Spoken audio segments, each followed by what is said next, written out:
Okay, so it could be that we're live. It could also be that we're not live. We usually just have them tell us.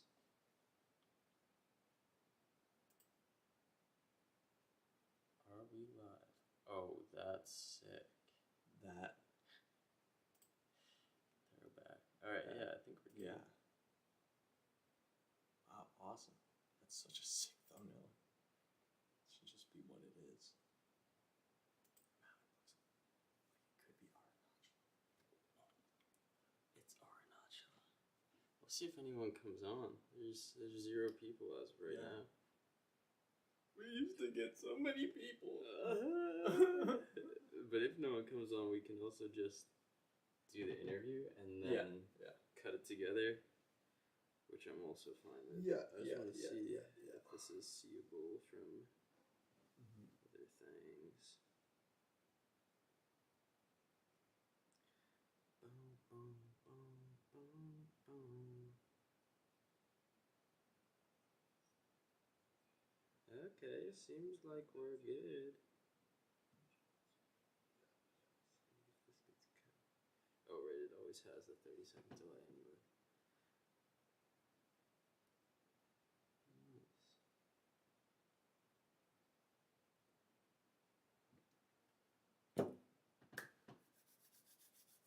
Shall we just go ahead then? Yeah. And then this can be something for the folks to watch. Yeah. Whenever. Yeah. Hello. Hello. Hello. Gulp, gulp, gulp, gulp, gulp. Slurp. Spin. It's been a while since we've been. Oh, there's. Hey. Oh, that's classic. Hello everyone. Welcome. I guess we can give it a couple minutes and then see if other people come on. Why not? We're thinking if no one's showing up, which is very okay because we just haven't been doing anything on this channel and just said this yesterday. Just had this idea. But yeah, if no one's showing up, we'll just go ahead with the idea, which is to ask Mitch questions before India. And get. This is kind of what I'm thinking. You just give like the most gut reaction to answer possible. I will do my best to be like. It's just no gotta be filter, fast. no filter. Just say the answer. Yeah. And then we'll ask the same questions after the journey, and then be able to cut the two together. Which is pretty good because I feel like sound low. All right. Meaning you can't hear us very well. Let us know if there's problems with sound. I can also pull it up on my phone to see. Yeah. Anyway, what were you gonna say? Just tell us if the sound is better. Thank you. I was gonna say I don't know if this is actually true, but it feels like since doing all the Learn With Us stuff, I've moved pretty far from a place of like trying to get the right answer, you know? Like the right answer has become like kind of a silly endeavor for me. So hopefully I'll be able to like take that energy and just spew out whatever answer comes first and what comes like most naturally, rather than the hesitation of like, wait, what's the right thing to say?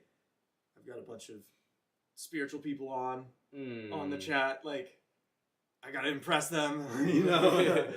Spiritual answers only. Yeah. Yeah, the last months have been an absolute ride. Somebody asks, how are you both? And I feel like we could first... That's a great starter. Gut reaction, go! yeah. Awful! How are you? It's been a ride. I mean, I feel like that's the only way we've been describing our lives for the last bit. Definitely, for me, like, the last months I haven't been living here, because I was living here the whole time that we were doing Learn With Us, and I had to move home to save up for India, and that treaded into dark territory. Yeah. We saw a side of Mitch we haven't seen for a long time. Yeah, it was ever. Yeah, I guess I've never seen that. It was like 4 months of really dark stuff and periods of feeling like I was going like insane. Felt like just coming face to face with how like crazy I am, or like the mind is inside of me, like nowhere to run besides observing all of the things that are happening. And it's so and it's just like sometimes you're observing and it's okay, you can just like watch it all go by, and then other times it's like you can't stop observing and you're just watching everything that's happening, and it's like drives me insane, and just like we got Broughton in the chat. Oh, that's awesome! Wow, the true. Oh, we got people. Yeah, we got people. What's that's up, awesome. homies? Mm-hmm. Yeah, so anyone who's just coming in, the idea for today, Mitch leaves for India tomorrow. Yeah, tomorrow. Tomorrow. That's crazy. For 4 months. So yeah, he's leaving tomorrow. So we thought today it would be hilarious to do, or just interesting, not just hilarious. Hilarious is an Eli word. Yes. Interesting to ask some questions about his state of being and the state of the world, or whatever we decide. Yeah. Get gut reaction answers and ask them again after the trip. And see if anything's what changed. happens. Yeah. Yeah, and if anyone else has questions that go along that line about Mitch's life or his perspective on the world, ask him in the chat. Yeah. And we'll start ripping. We've got some written down. Eli's got some hidden questions, so he'll just keep ripping them, asking me. Yeah, where's the just on my notes, and there's no lock on the phone. Oh, no lock on the phone. Anyone who's trying to rob Mitch. While I'm in India, if you live in India, steal his phone. Come get my phone. It's a new phone. It's pretty nice. Yeah, it is. All right. Should we get started? Should we get started on the questions? Why not? A lot of people are asking where you're gonna be staying. That's gonna come up on the thing. Okay, nice. A lot of people have been asking me that, like, where are you gonna be staying? Oh, one thing I want to say. If you want to hang out, chill, like meet me, or like you want to visit me, like I don't know how much I'm gonna want to travel, but yeah, I don't know that at that point, so I can't guarantee that I'd want to like travel all around and like meet a bunch of people from the channel, just based on the nature of my trip. But regardless, if you have the desire, you can let me know. You can like slide into my Instagram DMs. I feel like Instagram is like just a solid way to reach me. And I'll put the link to my Instagram on the description of this video after. If you don't see it, it's just Mitch does stuff. I'll just type it in chat. Sign into chat. Could this be a problem? Is it not worth it? People are saying some of the something with volume. But I looked at it on my phone. I could hear us really well. Are other people having volume problems? Let's get that right before we move on. Chat, you could go into just pull up Learn With Us. And then I sync from here.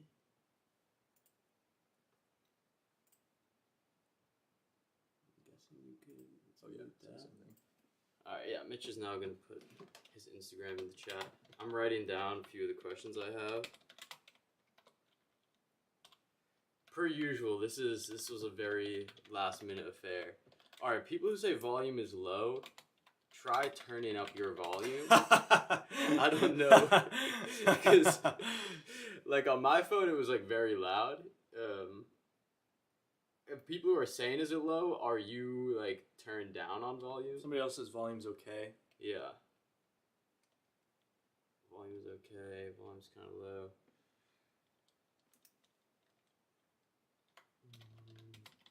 What else would be interesting to hear before and after the trip?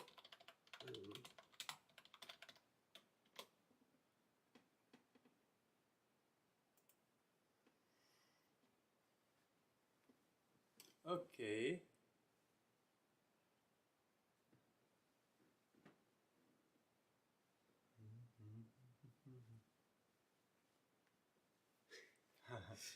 These are some challenging questions. Oh shit!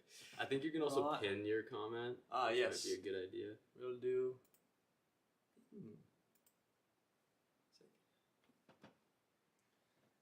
Oh yeah. I'm guessing some more will come up as we go. I kind of like this shirt. My dad's girlfriend got it for me because she noticed I had so many holes in so many of my shirts. She was like, you don't have any shirts that like fit you that are no holes?" And I was like, "Well, I do, but I kind of like these too." And so she just came back with this one day, and I was like, "Man," but then I kind of like it. Let's see. Thank you. It's good to be back. Okay. Be ready to go into trance. Always ready. Always ready to go into a trance. You know. Just be ready. Alright, I got some questions. Okay, so we got those questions. There's 3 questions there that people asked in the community post. Okay. And I put their names next to it, so if you could list off the names as well. Sick. Yeah. Alright. We're going to get into some questions. And again, if you got any questions from Mitch that you would like to hear him answer before and then after India, toss them in the chat. First question. All right. We're going gut answers, Woo! fast answers. Simple, easy questions to answer. 1. Oh, shit. What is the purpose of life? What is the purpose of life? The purpose of life is to figure your shit out on the inside, and then your shit out on the outside is gonna just happen. That's the quickest answer. All right. More expanded answer is the purpose of life is to resolve. For me, that's the important thing. This is the purpose of life for me. This is like part of my answer. Is that I'm not saying the purpose of life for any of you or you. So are you making a claim right now that there's no objective purpose to life? Yes. Okay. In my current state of experience. Yes. Because gurus talk about the absolute truth, these absolute things, and I have only reached subjective truths, which kind of fits in with like the philosophies of Ramana Maharshi, which is like my main influence on going to India. Is he's always talking about like there's nothing separate from the I. This is the only like thing that exists, basically. But I was gonna say you're talking a lot from other people's perspectives. Yeah. Like gurus say. Okay. I don't care what gurus say. I care what Mitch says. Mitch says that I feel like in my life I have certain purposes that's all based on like these feelings of truth that have resided within me and just come up and then come down. It's like peak experiences. It's the closest thing to the purpose of life that I've ever found. And a lot of the time it has to do with some sort of external experience. And so I want to cultivate a life that's filled with those external experiences. But there's this knowing in me that things need to be worked out internally for those external experiences to show up in my life instead of just blipping as they do now. Mm-hmm. You know? Because there have been certain times where I have, say, like a peak experience, and then all the things that I've been wanting for so long it's like they just appear in front of me. It's almost like the universe is saying, I oftentimes don't speak like this, but it's almost like the universe is saying, okay, you're in the right state of being now. Here's the stuff that you've been wanting, but don't want now, so you can have it. You know? Yeah. Mm-hmm. So that would be like the best, most confusing answer to the purpose of life that I could possibly give you. Next question. Thank you. We'll let him take a sip of water. Heavy lemon water. How fulfilled is your daily life on a scale of 1 to 10? 1. That's tough. Yeah. That's really tough, man. Yeah. I feel like maybe it's just my ego that wants to say that mine's higher than a 1, but I honestly feel like my answer has been dropping over time, which is so funny because the idea is, you start becoming spiritual, your life becomes better gradually. Like, I guess that's the idea that I had going in. And for me, it's more like I have, again, these peak experiences, which can either be peak pain or peak joy. I feel like they reach a similar place of just like opening to the divine somehow. Like you and I have talked about like pain and pleasure not being a linear thing and they're on opposite sides. It's more like a circle and they meet on the other side. And so my peak experiences keep getting stronger, and the experience of those things makes just this, it allows me to watch this average life, the everyday life, where I'm not really feeling any of that, where that's just kind of out there, and I'm not, like, I'm just like, it's not here right now. So it's like your peaks have gone higher, but the rest of your life has stayed. So now, it seems less fulfilling when you're back down at these non-peaks. Yes, and the peaks, that's what you would consider your daily life as a non-peak. Most of the time, yeah. Yeah, and it's just like, I feel like I would have answered higher progressively in past years. It's almost as if I now have a grasp on how much I'm suffering because I know what it's like to not suffer. It's as if I never knew what it was like to feel absolutely no suffering because everything's here.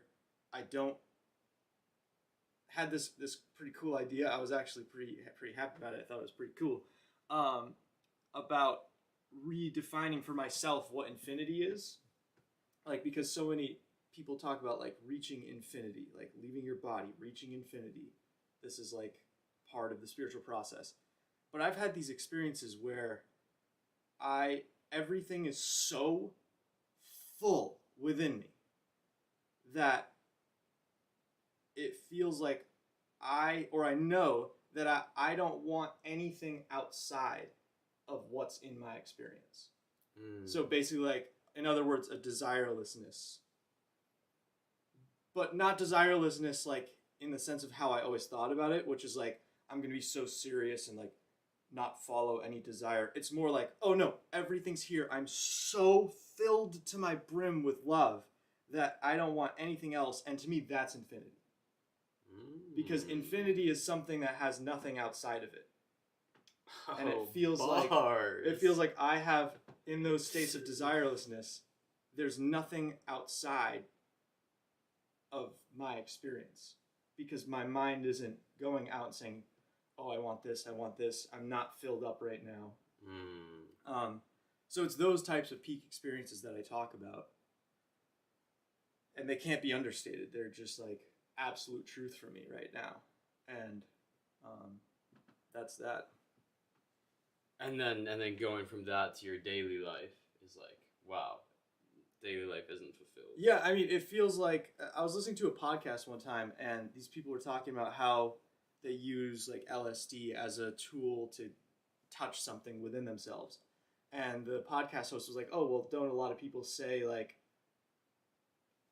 how can you trust that part of yourself that's on the LSD?" And the woman was like, "No, I can't trust the part of myself that's existing with the ego in day-to-day life. Like, that's not me. That's the farthest thing from me. Is the day-to-day, like, seemingly logical, reasonable person." Seeming. Yeah, but I totally, like, felt that because, like, day-to-day, I don't act with love. I don't. It's almost as if I have this inability to. Because the ego's in the way that wants something, and so the wanting has it's like we're interacting, but I always have this other priority, even if it's very subtle. So it's just the recognition of that, and that's just, I mean, all of that stuff has just been what's been, I feel like, causing a lot of the darkness. Is like, holy crap, I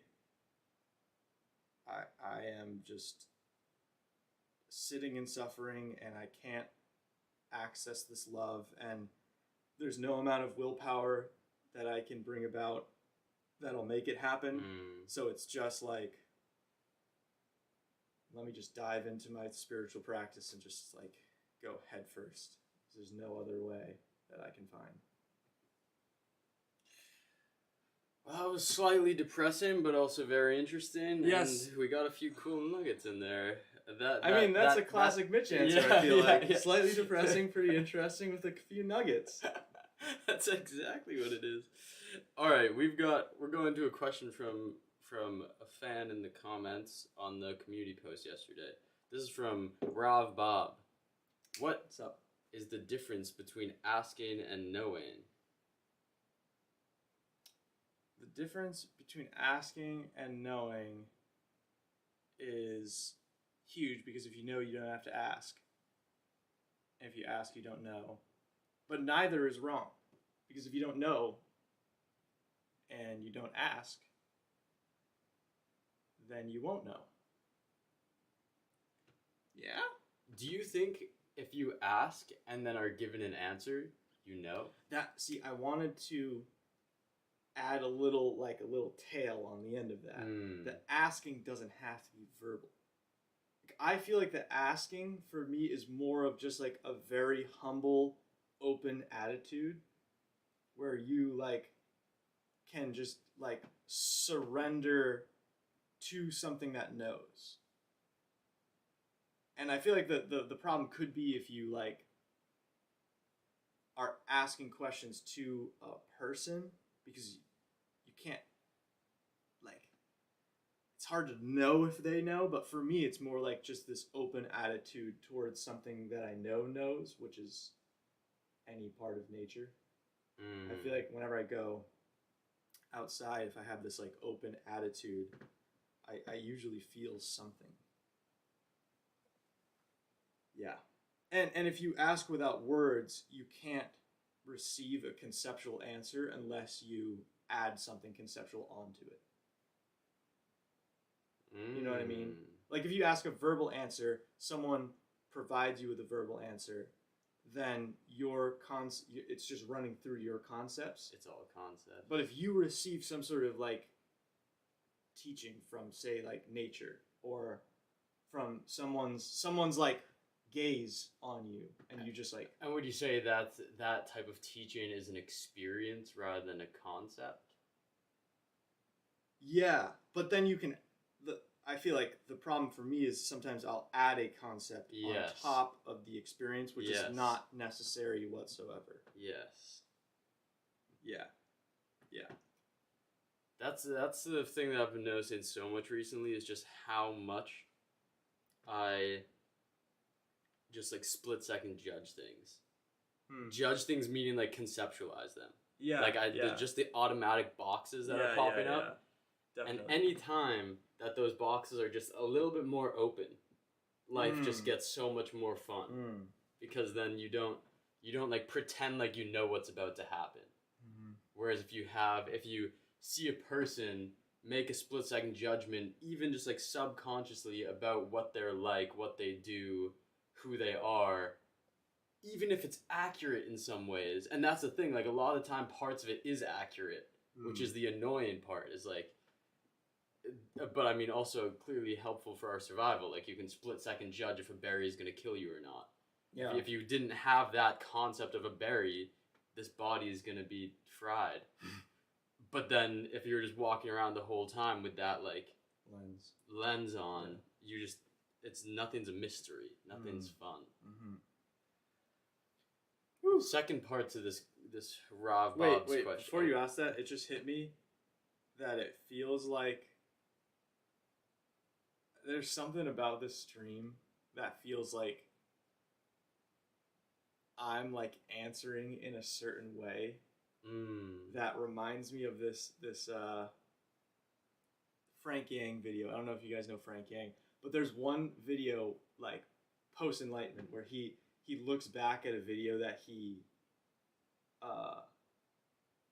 did like beforehand, and he was like look at this. Clearly I didn't know what I was talking about. He was like, I had some insights, but I had no idea how to say it.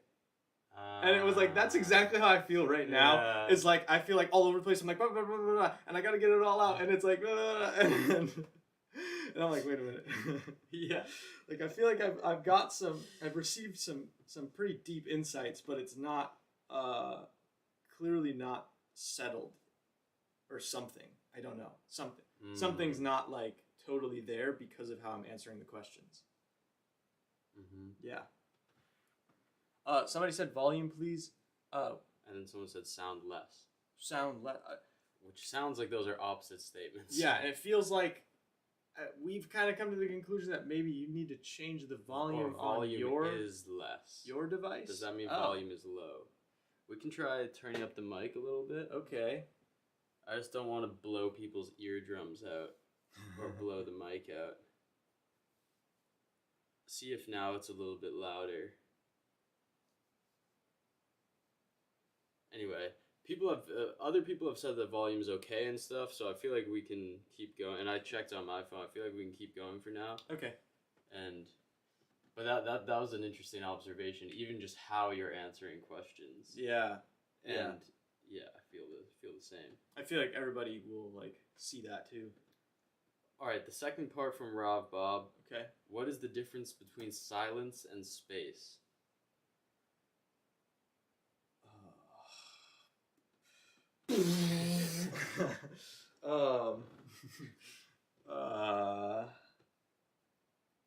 Okay. Space. It's interesting because I guess my like conceptual answer is that silence doesn't need to occupy space. But whenever I reach, actually, the answer is kind of leading. It's like showing me that there is a difference, but I don't feel like there's a difference. There it is. I don't think there's a difference between silence and space. I think they both come together. Whenever I reach a state of silence within myself, I feel very spacious. Like I just took all... No, that was just piggybacking on someone else. Can't do that. Yeah, it just feels very cleared out within me, and it just feels like there's this massive open space inside. And I feel like any other answer isn't genuine because that's just my experience of silence. And like also I found that times when I reach the most silence of mind is when I like just let go and sort of especially like it's more like physical in meditation when I can let go and then sort of feel the space inside of me expand because I just that's all I'm doing is just like almost forgetting everything as I just go, it's like shut off almost, and you just feel a bit of expansiveness, and then I feel like that's where I can like touch for little moments like the silence. More than like any other method, I feel like. Yeah, so that's that. That's a question that I would not want to try to answer. What's the silence? Yeah. Next one from Bhairav, Bhairav. Mm-hmm. Bhairav is how I would try to pronounce that. Mm-hmm. This is interesting because or maybe you had rewritten this. Never mind. Are you coming as a Roman seeker, a civilized seeker, a reunion-kit? Renunciate. A renunciate? This is just, I'm so bad with spelling and words and geography. Those two things toss me out a window. Or are you going to a particular ashram? Knee-jerk answer! Oh, that's an easy one. Yeah. I have the door ajar, I would say, as to what I'm doing and like how much I'm going to travel, but I'm feeling more and more drawn to a particular route. No matter what, my home base is Tiruvannamalai, which is where Ramana Maharshi spent 50 years of his life. I'm going to be staying pretty much across the street from the ashram, like the Raman ashram, and staying in like very close to Arunachala, the mountain, which, yeah, the more time that goes by, it feels like it's the mountain that calls me much more than the human of Ramana. Yeah. Ramana's like, wherever he is, he's like, you just call me a human. Yeah. Damn it. Idiot. Just don't even come, man. Don't even come. I invited you, but it's declined. Don't show up. But yeah, I thought about travel and stuff, and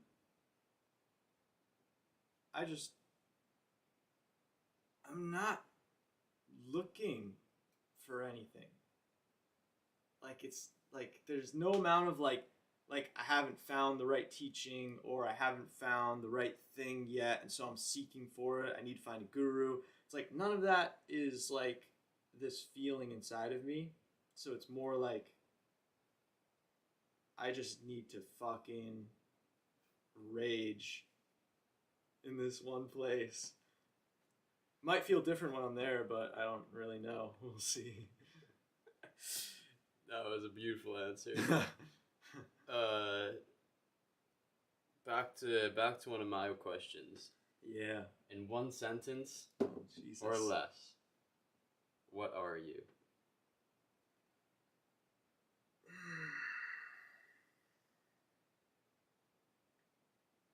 It's so hard. It's so hard not to not answer this just using like concepts that I've been given.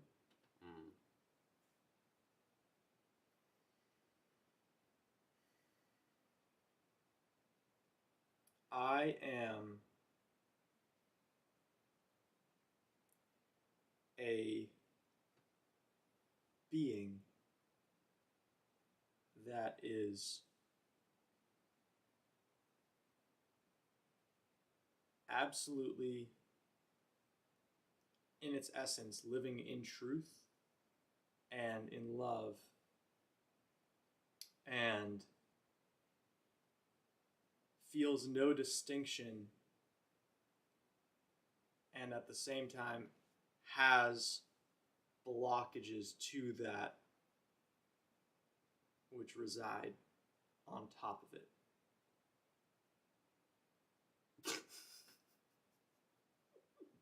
Alright. I liked it. Yep. I liked it. Not that me liking it matters. That's funny because my follow-up question to that is going to clarify something. Okay. But I had written this ahead of time. What is love? Ooh, I like had an insight on what love is, and so it's kind of an easy one for me, but it's which just came to me one day. Love is that which remains when everything else has faded away. And that only comes from my direct experience of love. Like the words that I will say most often when I'm in love is, it doesn't matter and I don't care. Because nothing matters and I don't care about anything, because like the way I think of it is like this, it's like everything is like attaching onto you, and then all of a sudden you're just able to just and you can't point at what's left over. You can't say, oh, this is what's left over, it's love. But the only way to define it is that nothing else is there anymore. Like none of your cares, none of your worries, none of your fears, none of your attachments, none of your desires, all of that is just gone. Yeah, so that's why I answered that way. Some really, you're really getting right at it with those questions, man. Mm-hmm. It's not. Yeah, I mean, I was just like, what? Oh. Hey, let me follow. Oh, shoot. Let me follow that one up with the next question that followed on the stream of questions. Mm-hmm. Do you love yourself? I am learning to love myself. My self-love has become an integral part of me for the last month. I had an experience just pretty much exactly like a month ago where I was able to touch via a couple of like circumstances a part of myself that was my full expression. And it's a full expression that oftentimes I think isn't there because, or has never been there. I've never seen it before because of layers of shame. And so the full expression showed itself, and it felt so beautiful to touch that side, that part of myself, which is it's like the only true self within me. It's like, so it's just touching a flavor of my truth. Like there have been other times where I touch my truth and it looks different, but it's still, in its essence, it's like I'm touching my truth. And from then, that's been really developing in me, is a lot more self-love.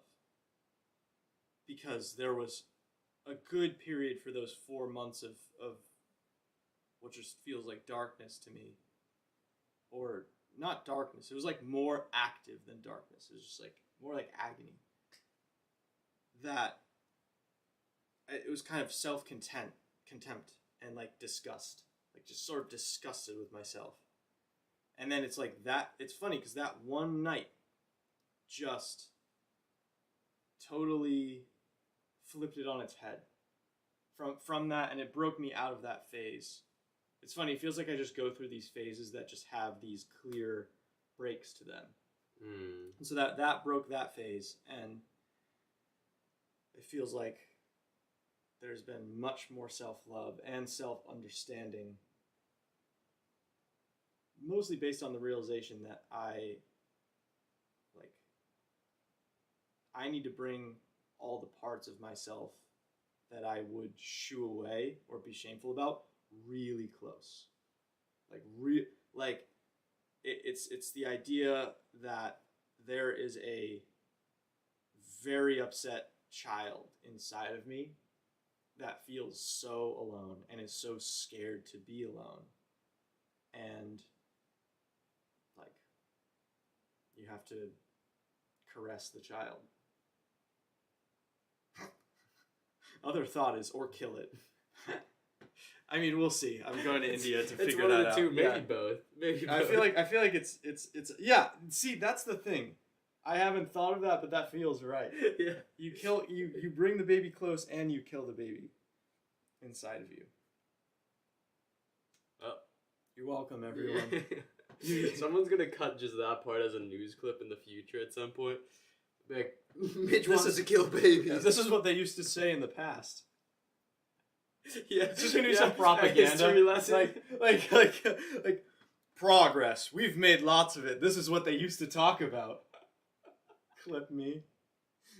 A famous YouTuber once said. Oh, Gabriella S. Which shout out to just another human who's been here since. Man, it's crazy because there are people in this crowd, but also just in the Learn With Us community extended, who we've just been hanging out with for like 3 years now or something. Crazy, yeah.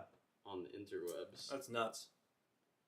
Anyway, Gabrielle's a lovely, lovely human, and she goes, "How will I know I am on the right path?"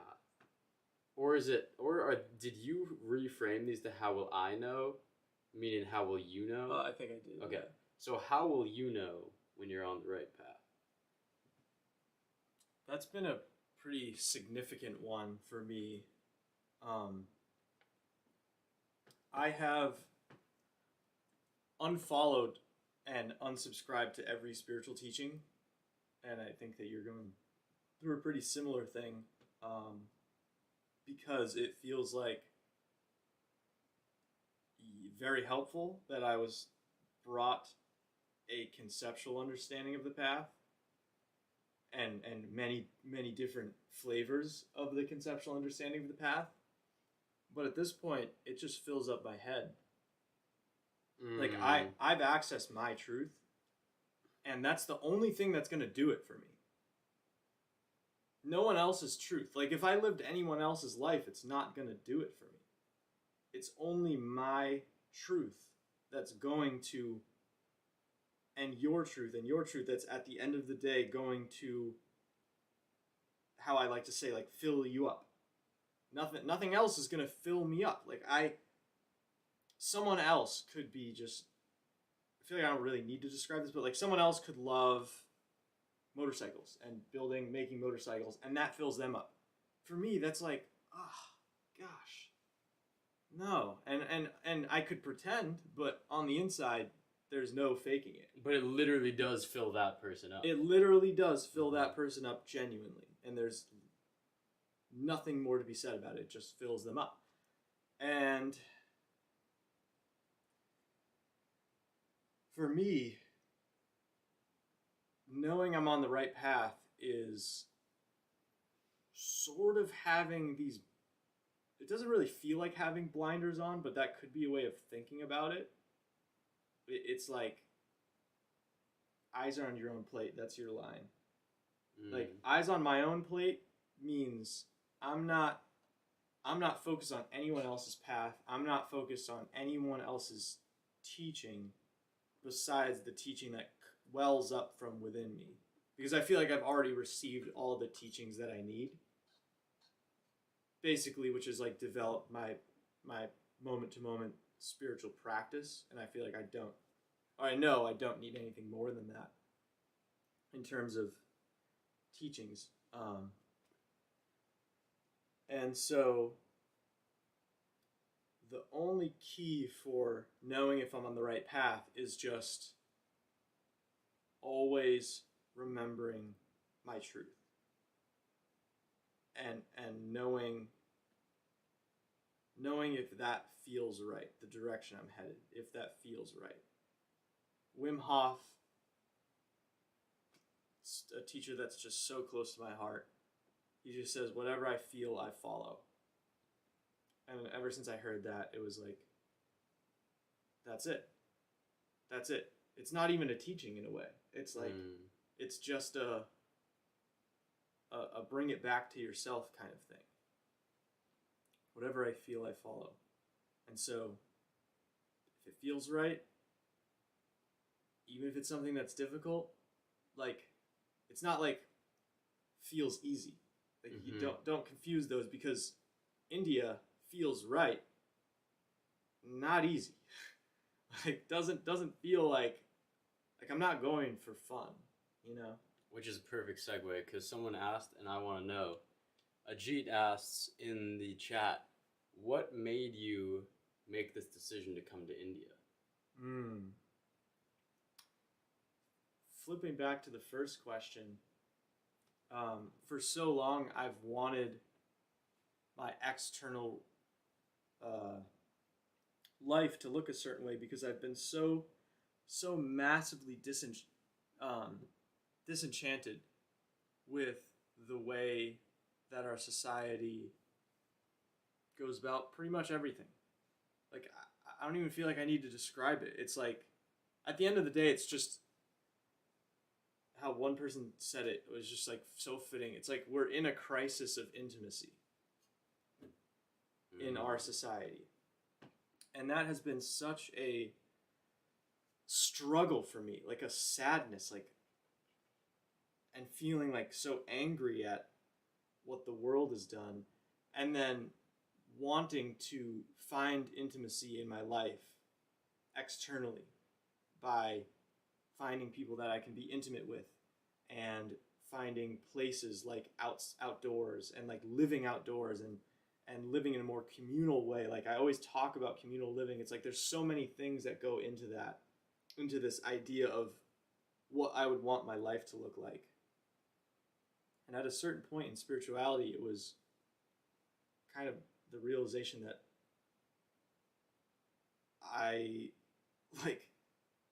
I'm not even positive that that would be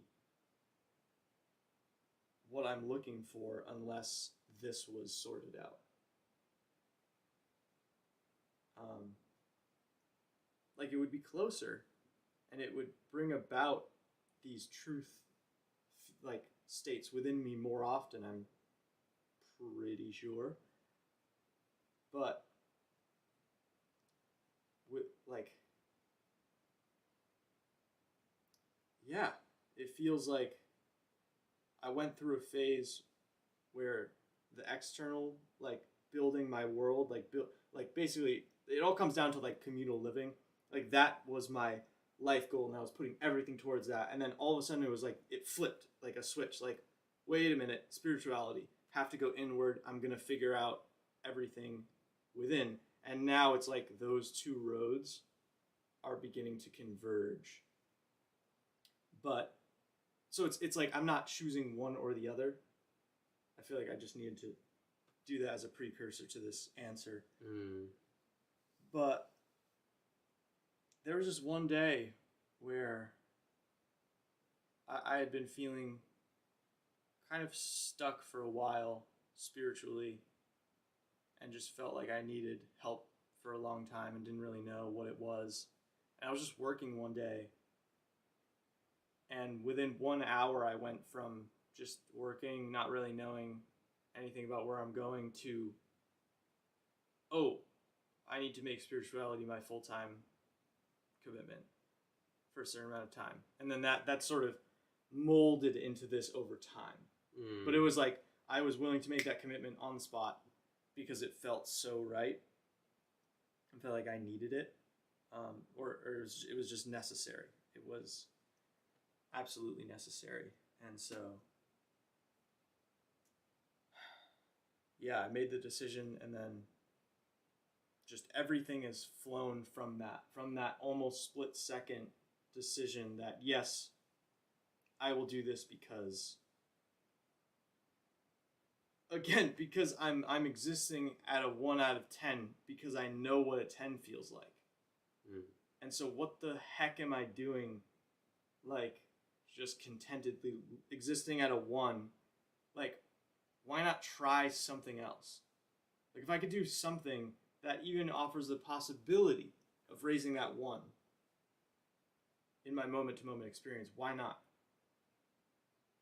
Like, there's this Alan Watts thing where he's like, if you're just living your life to make money so that you can keep living the life that you don't really want to be living, like, you're absolutely insane. Like, you're mad. Yeah.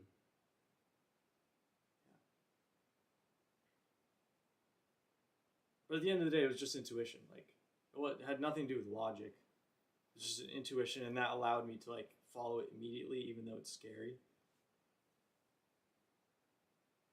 Mm-hmm. Another question that I saw that I think is really cool is from Shilpa D, also in the comments right now. What are your views on devotion?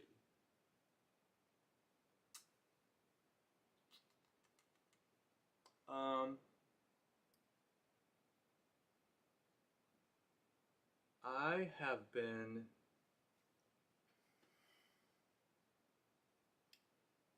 devoted to my version of God that came to me when I was 17. And it's just been a force that I've, or entity, don't really know, that I've just talked with since 17. I just talk out loud. And I've been externally devoted to this, to that, even internally, like devoted to this, to that. And that's really the only thing that's remained. And so it's this, yeah, like I'm not devoted to anything else. And I know that the thing that I talk to is like just the absolute what's true.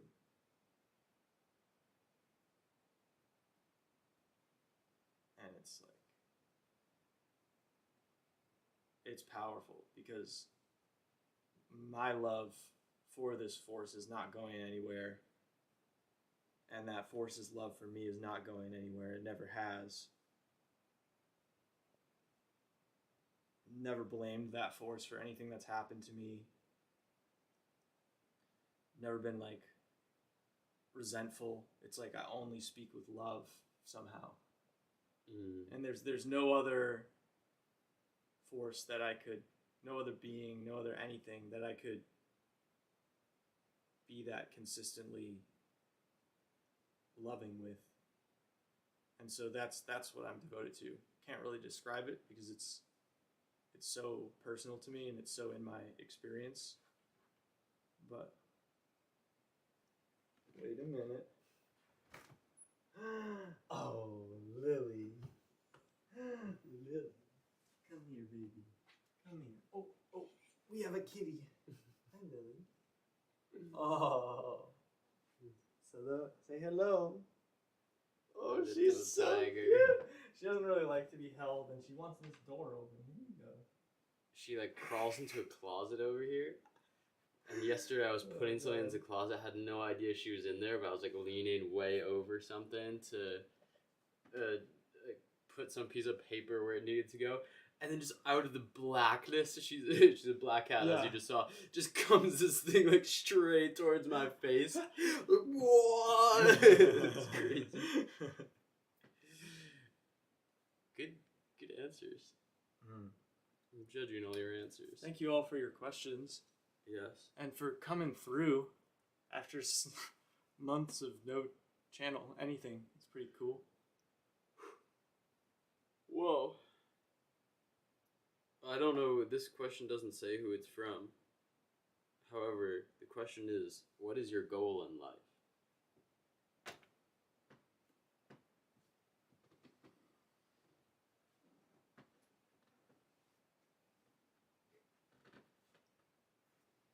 Make that money! There are no goals. I've already told you.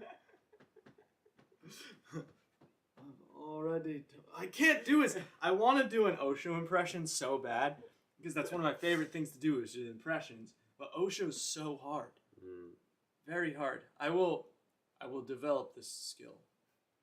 That is your new devotion. Yeah, that is my new devotion. My new devotion.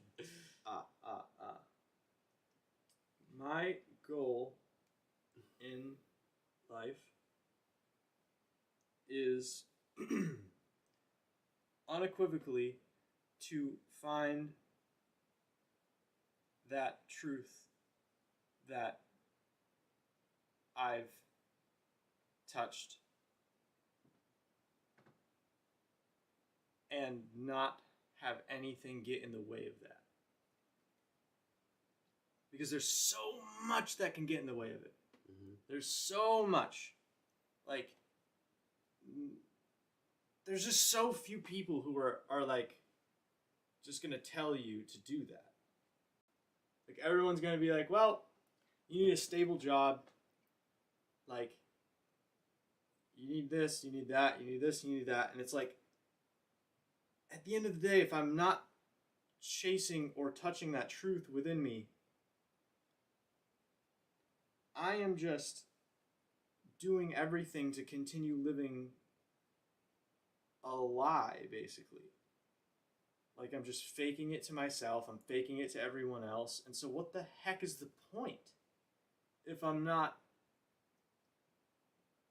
like, going after that truth with everything I've got? In whatever way that shows up, because it can be in the way of surrounding myself with the right people.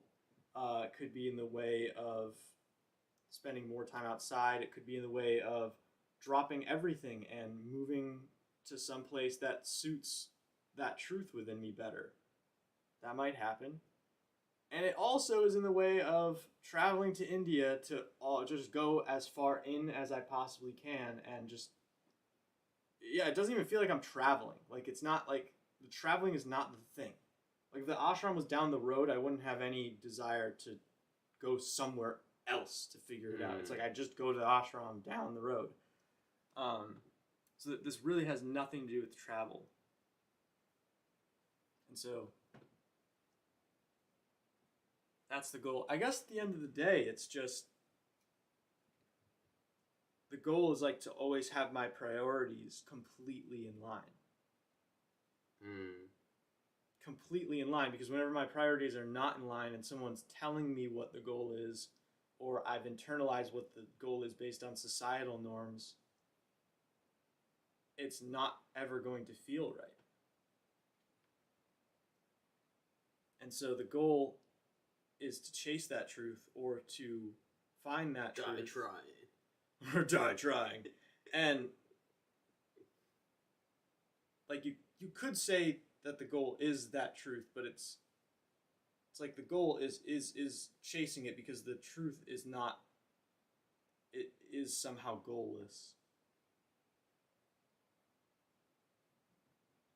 So it's really just having that be my top priority. Staying devoted. Focused. Sure, man. Sure. Oh, yeah. It is so hot up here. It is. This is good training for the weather you're about to experience. Yeah. That was pretty much all the questions I had and all the questions we had written down. Let me check. Let me just make sure. No purpose, you are God who's bored and just dreaming it all. Is that your direct experience? Good question. I just want to call you out. Because that's not my direct experience. I've heard that 100 times, but I'm not going to say it because it's not my direct experience. I don't know that. I don't know that I'm God. I've had moments where I know that I'm God. But I can't rely on that if that's not my direct experience right now, which is not. Yeah. So sick if that's your direct experience, but I don't think that's the direct experience of most people. 99% of people. Yeah, that was one of the things we were talking about with the Learn With Us community in general, and why we stopped making spiritual reactions was because we started to realize we were getting really good at like understanding all the concepts and talking about the concepts conceptually. Yeah. And conceptually is not experientially. Mm-hmm. And it's like a great step one, but you need to absolutely discard step one to make it to step two. Yeah. Yep.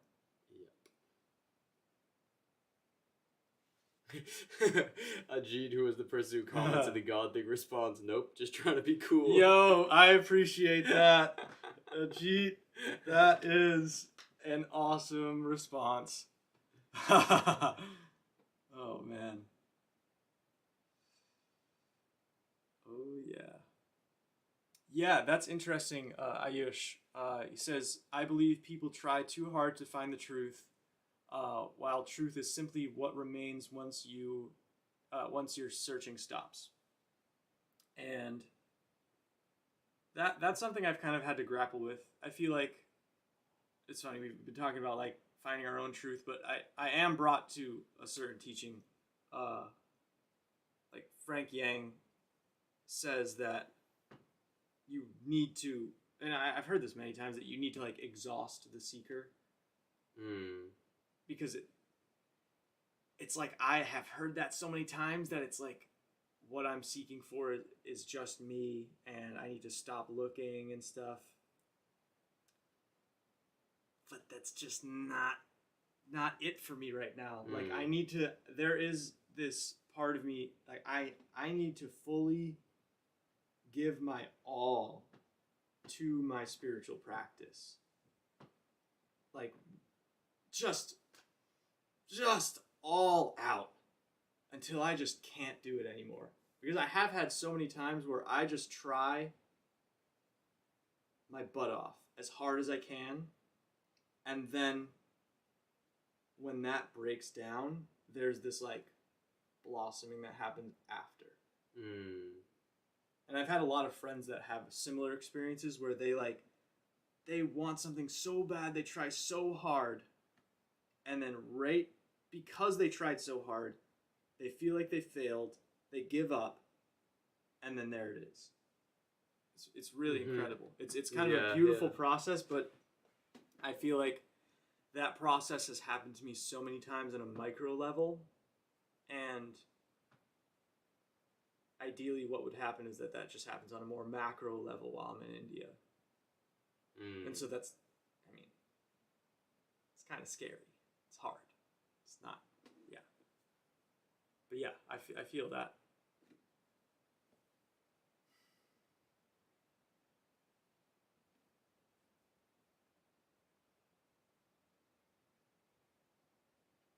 Have you been fully aware in deep sleep?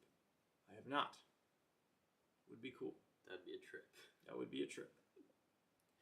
One thing I realized this morning with I have been trying to like figure something out, like an idea for, we have a big family gathering this weekend that happens once a year, and we do these skits, and it's called a no talent show, where you get up on stage and you show how little talent you have. It is very fun, very funny. And I've been trying to like come up with a skit. And this morning I was like sitting in meditation, very focused on like on breath and like feeling the inside of my body. And then I just like zoned out into this like almost dreamlike sequence of a skit to do. Whoa. And then I like re-centered on my body, and I was like, that was really weird. Holy shit, that was just the idea. Nice. And it was so weird how it feels like, even with something like creativity, the absolute key to it is letting go. And almost entering this like non-driver seat. Yeah. That is still like, it's as if you were like at the wheel, holding the wheel, paying attention to all the things you need to pay attention to drive a car, but then letting the wheel turn itself. Yeah. But like you still have your muscles like a little bit tense, so you can like really feel the wheel moving. And then you just like come back. Yeah, you like come back to being there again. You're like what did that? How did that? What? Yeah. But that, I feel like that's what like lucid dreaming has felt a lot like, and like dream work in general. And that just reminded me of that with like the deep sleep thing. I feel like that would be, I mean, obviously all concepts, but it's this like, that's like as close as I've been able to describe this feeling of like, yeah, like a zoned out, but still there, which is a very strange. Yeah, it is. Phenomena of this existence. Did we asked you to define yourself? Because someone just said, "Who am I?" in the comments, and that'd be a good question to ask. We already had you define yourself. I can't keep can't keep saying. I feel like I've just been like repeating myself so many times. Yeah, I feel like we could maybe move this into any like last questions kind of thing. Yeah. Or Any concluding questions? Anything you want to hear from Mitch before he goes on a 4-month-long journey? That's wild. I feel like our relationship has always been like this for me, but I never like it's never as if we like leave each other, except that these like journeys always happen. Like I was just in Germany for a little over a month. Yeah. And it just feels like 2 days ago we were like standing here. I know. Doing something. I know. Oh, a fun thing we've been working on. Oh, yeah. We got a music project we've been making together. Yeah, we do. And maybe we could get Mia to come show the album draft. Oh, yeah. Let me go grab it. All right. I'll give you a little insight onto what the project is. A lot of you probably know hip hop is something that I am really big into. It's kind of been like, I guess, a spiritual practice and path for me. Here she comes. And I've been trying to dedicate more and more time to that. And then I was like, this idea for a project came to me, and I just knew it had to be with Mitch. And we had so much fun making it. The real goal of it was like full expression. Yeah. So the songs like wrote lyrics that I never would have written in the past from just like being scared or shameful or whatever. And then this was just like, let's go. Let's just let it happen. Yeah. And it's Mia. It's Mia. Hey everybody. Alright, so I've Mia been working... Wait. Is an artist. She's going to art school this year. Yeah. Context. And I've been working on some sketches for the album cover. And here they are. Nice. The album is called Full Moon Falls. Oh my gosh, that one is so That's so cool. Yeah. Yeah, this is crazy. crazy. Yeah. Wow. Thank you. Mm-hmm. Mia also features on one of the tracks. Oh, yeah. Yep. So she's quite the singer as well. Yeah. Yeah, looking back at that right now, the top right. Is crazy. Yeah. Yeah, it's always funny because the stream has like a 30-second lag to what happens here. So then if we like have the stream up in another page so we can comment if we need to, and then we just see ourselves 30 seconds later. Yeah. You can't get caught in it. Yeah. Exciting times. Do you have any questions for Mitch before he goes to India? Do you have any expectations? Aha. Has this been already asked? No. Okay. It's hard not to have any expectations. I feel like my only expectation is for myself.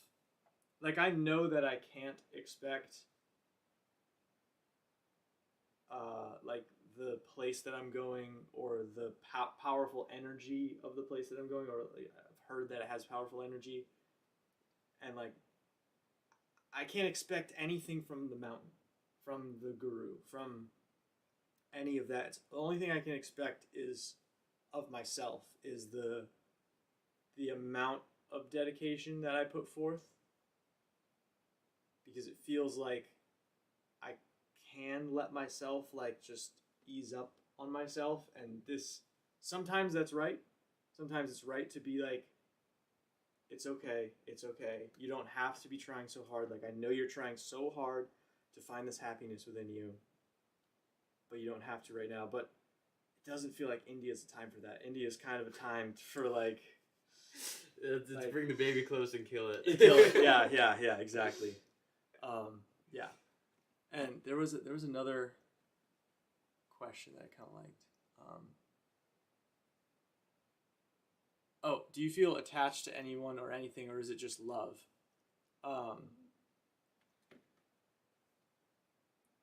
Very strong attachments. is my answer. Anything, I would say no. It's all has to do with people, and it's specifically people who on occasion allow me or help me are a vector through which I experience that inner truth. He's just using us is pretty much That's pretty much what I'm saying. Yeah. But I found that those are the people that I feel most attached to. It shows up most often for me with like romantic relationships, because that is such a common vector for me through which I experience that. And they feel like more fleeting than friendships. Like I've recently had this really beautiful experience with like someone I've been romantically involved with for a while. It was like the realization that like, oh, this isn't going anywhere. Like no matter what our relationship looks like we're not going anywhere. And I feel like the fear that I oftentimes have in those relationships is that like, oh, we break up and then I never see you again, even though you're like the person I'm closest to. Whereas with friends, I feel like there's less feelings of attachment and the fear of losing, because it's like I don't have that sense of like you and I are gonna like have this big fight and then we're gonna not talk to each other anymore. Like it just doesn't feel like that's on the table. No expectations though. Yeah. I might change while you're gone. Oh, Someone asked where is Snake in Oh, nice. Where is Snake? Nice. Great question, whoever that was. Oh my gosh. Wow. I have not seen wow. this in so long. Man. Sorry to be cut you. That's great. That's great. I was pretty much done talking anyways. That is so good. That's wild. Oh man. Charon, did you notice me? We're great. Not great. We're no. But we notice you. And hello. And it's good to see your icon. The album is gonna be dropping. Hopefully, should be for the next full moon, which is I think the 11th or 12th of August. And I feel like that describes how we've been. Because it is everything. Oh man, that every, album yeah, describes how we've been. It's everything, man. Just very extreme. It is everything very extreme, but that's how extreme we've gone. Yeah. Here we go is right. Oh, it.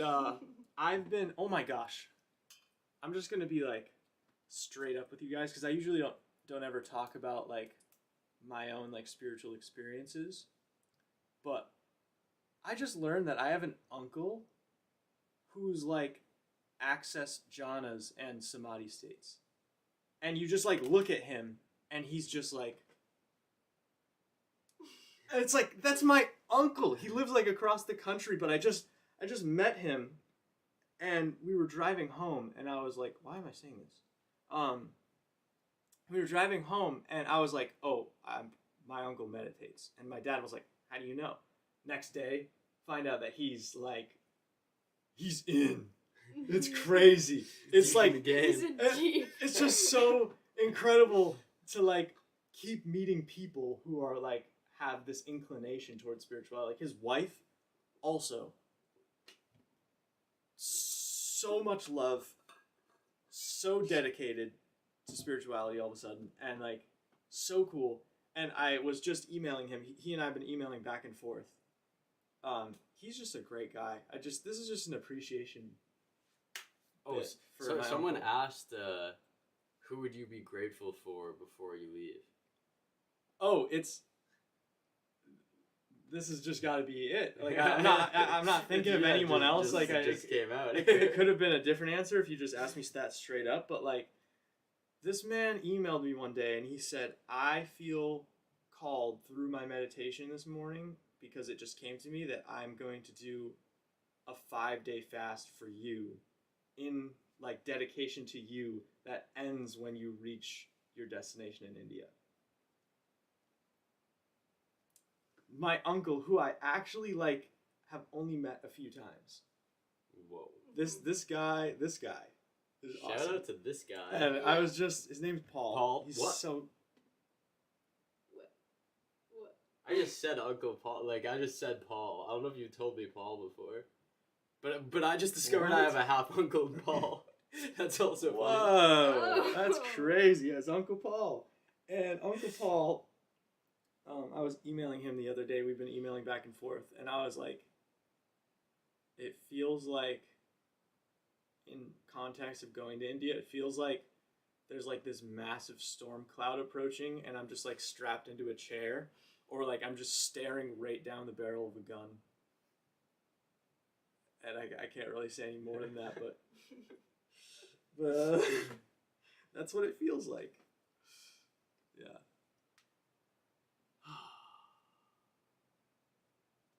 I've seen a lot of people ask if you're going to vlog the experience. No. No. There will be no vlogging. There will be no pictures. Everyone keep The revolution will not be televised! I think that's a good way to do it. Yeah. The revolution will not be televised. Everyone wants it to be televised. Mhm. It's okay if you want it to. It's fun, but it won't be. Yeah, everyone's been asking for pictures. I'm like, you're not gonna do that. Yeah. You're not getting pictures. You're actually not getting pictures. Yeah. Hate to disappoint, but I don't. It's fine. Yeah. Oh, that's a cool one. Enlightenment is the ego's business. That's a fun one. I like that. Of all the places, why India? It's really not India. It's Arunachala, the holy mountain. Just stories I've heard, the teachings that come from the mountain, the feeling I've gotten surrounding it. I've never gotten like a specific, like I look at the picture of the mountain and I get this like, whoa feeling. But I don't know. There's this sense that I like, you know, in Harry Potter, when it's the second movie, and there's that snake, the basilisk, that goes that goes around the basilisk, that goes around, and if you look at him, you're frozen, you're petrified. But if you look at him, look at his eyes through a reflection, like a puddle of water, you don't get petrified. I just had that thought that it kind of feels like that looking at Arunachala. It's like, I've only seen pictures, so it's like, why would I feel anything? Like, I've never looked at a picture of any guru and felt anything. That's more than just like, whoa. Nothing like really powerful. So, we'll see when I get there if I feel different. Or if it's just like, it's just another mountain. I've seen better. We got some good news here from Drup. Some good news. You are already enlightened. You just aren't aware of that. Problem solved. Yeah, you don't have to work on yourself anymore. I don't? No. You're free. That's all it takes. Oh. Can we cancel my trip? Call it off. Yeah. That'd be amazing if you just got enlightened right now. That would be. But then I like the enlightenment is the ego's business. Yeah. The word enlightenment has been making me mad recently. Ooh.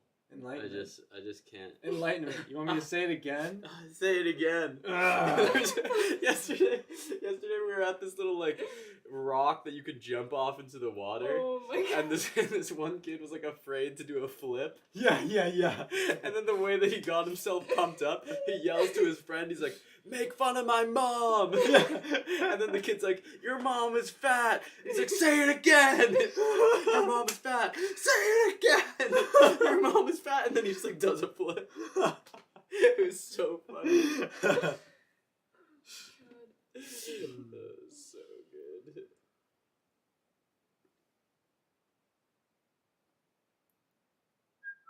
Will I visit Isha Foundation? And similar question, visit Kailash Manarasavar. Or however you pronounce that, I'm sorry. Is Kailash the place with those aliens? Yes, and the lake is the, The lake. Manarasu thinking. That's the lake with the aliens thing. And then will you visit Isha Foundation, both surrounding Sadhguru. Only if I get a strong intuition to do so. It's funny, I had like a few things line up where like I have like my own word for truth, and I'm going to be in India, and Sadhguru was hosting a consecration that's named my word for truth. Like that's the name of the consecration event, and I was like, oh my god, I have to go to this. But then I was like starting to go through the process, and at a certain point I was like, oh, this really doesn't feel right, which happens a lot with Sadhguru. So I actually might end up not doing anything with that. Or it could be I get there and like I want to sit in the Dhyana Linga. I don't know. We'll see. We'll see. Who will see? I guess I'll see. You probably won't because you're there and I'm here. Some good advice to smoke hash in Castle, India. RG, we missed you too. I remember you from the comments. You're very fun. Who? RG. Yeah. That's a throwback. That is a throwback. Oh man, cool. Ajit's just coming through with the one-liners on this other Ajit. Yeah. All right. Any final questions? We'll answer one more question.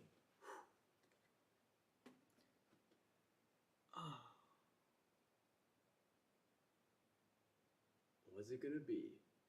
No. It's funny because we have to wait like 30 seconds to even possibly get a question. So we're just like sitting, waiting. The one, we remember you. Your comments have just been a bit strange.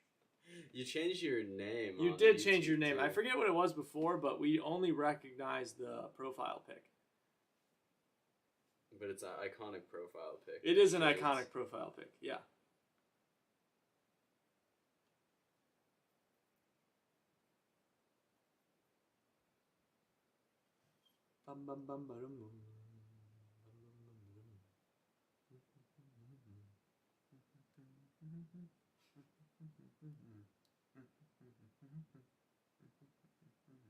This won't be the last question, but will I be doing any plant medicine?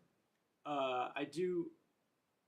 I have like what I consider very healthy relationship with plant medicine here in the States, and that is another one of those vectors through which I experience truth at times. But something tells me that is not what I'm called to do in India. Like it's an open door for when I return, but while I'm there, that's not going to be the vector. So no. Interesting question from Rahul. Which spiritual practices do you do? Ooh, I feel like that's a fun one to ask before and after. Yeah. That can be how we end this off. I have done a lot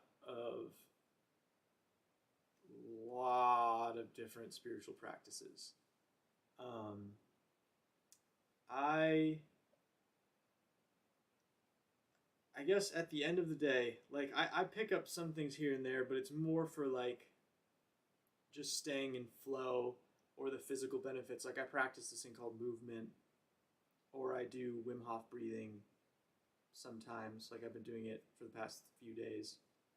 But that's not my spiritual practice. That is like very distinctly not like, like taking cold showers and stuff. Like it's part of what I do to like, because I like doing it. It feels good. But my spiritual practice, I love how it came to me. I came home after moving away from here, which is in New Hampshire, and I moved back to Massachusetts where I grew up. And I decided that since I'm going to be going to Arunachala, I have to learn how to do self-inquiry because it always eluded me. It never felt right. I always liked more the path of just surrender. And so I watched so many videos to like ad nauseum of like how to do self-inquiry. And so I started doing it. I started practicing it. It was like a muscle that had never been used before. So it was so hard. And I'd only be practicing it for like 10 minutes maybe every day. But like it just felt like such a huge monumental effort to try and do this. And so at a certain point I just stopped. I was like, I can't. This just feels awful, and like my experience isn't good right now, and I just don't want to. Like it just felt bad. And so for like a couple months I just didn't. And then one day I was at my job just sitting in a hallway, and I just started doing it, and it felt like everything came really close to me.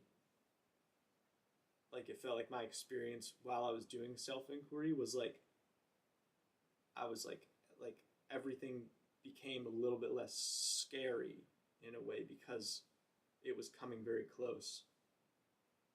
And then I just like started doing it more and more and more.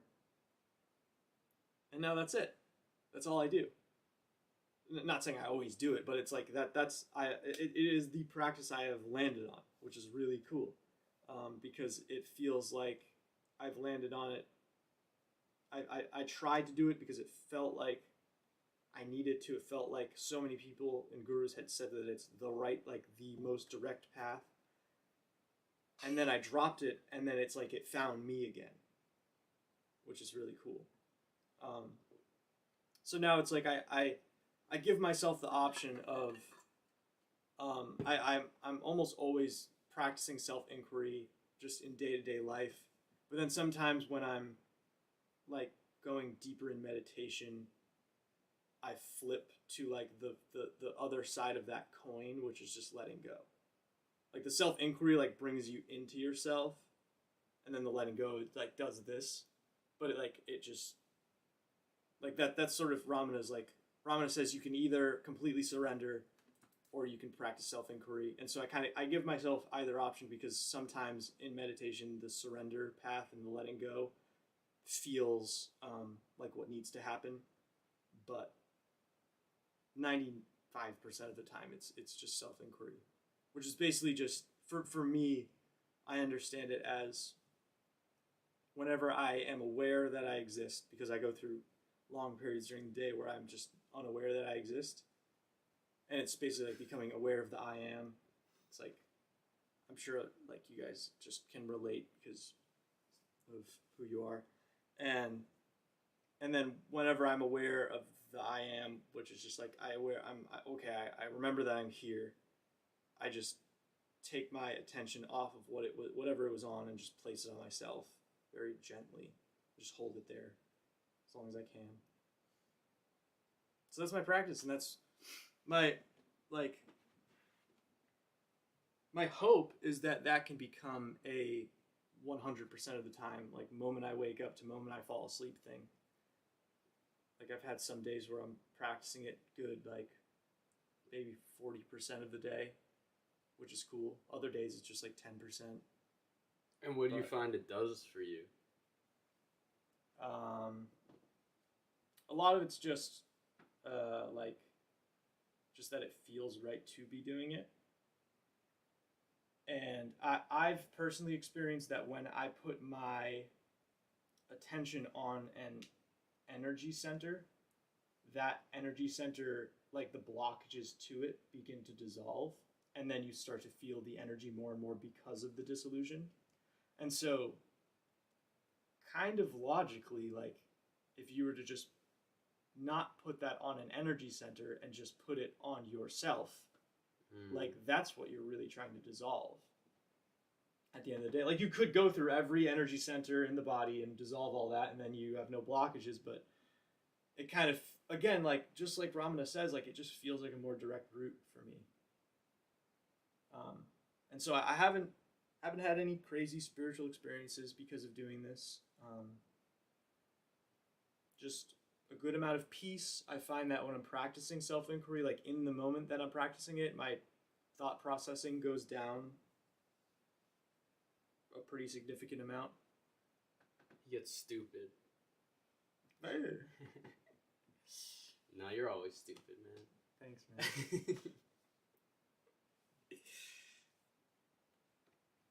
Woo! In this case, that's a huge compliment, so you're welcome. It's my best friend, everybody.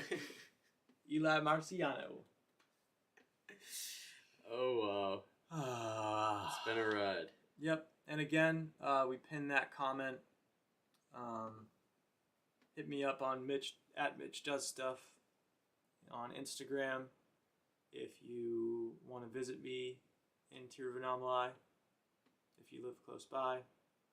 Yeah. Ours.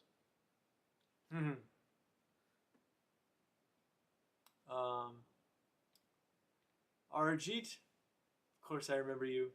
I'm most likely just going to be in Tiruvannamalai, where Ramana Maharshi lived. Not particularly called to go to the Himalayas. Not particularly called to find a physical guru outside of the mountain. Just feels right that nature would be my teacher, as it's always been.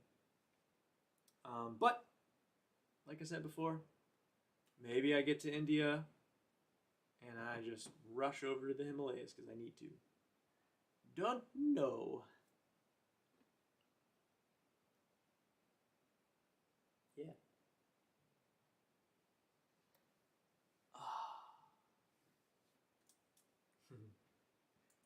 Think it's time? I think it's time. I will see you again in probably 4-ish months. Unless he's dissolved by then. Which could be. Then I guess he'll still see you. I'll still see you, but it'll just be really cool. Yeah. It'll just be way cooler than if I come back and I'm like, I didn't learn anything. I know the channel's called Learn With Us, but I failed you, master. Shout out to Internal Combat. That's for the real ones out there. Yeah, I don't know if there's any real ones. That would be crazy. Oh, man. Thank you so much for being here, everyone. Mm-hmm. It's been great to just have people still pop up after this long. Yeah, so cool. Like, we've just talked about that, how awesome it is. Like, even though it doesn't feel right to do the channel regularly anymore, like, we still have this really cool community. Yeah. Mm-hmm. Yes, Ravbab, we did pick your question. You can watch the live back for my answer. Mm-hmm. Thank you for the questions. Yes, thank you for the questions, everyone. It's been a while. Since we've hit him with this one. Mm-hmm. Much love. Much love.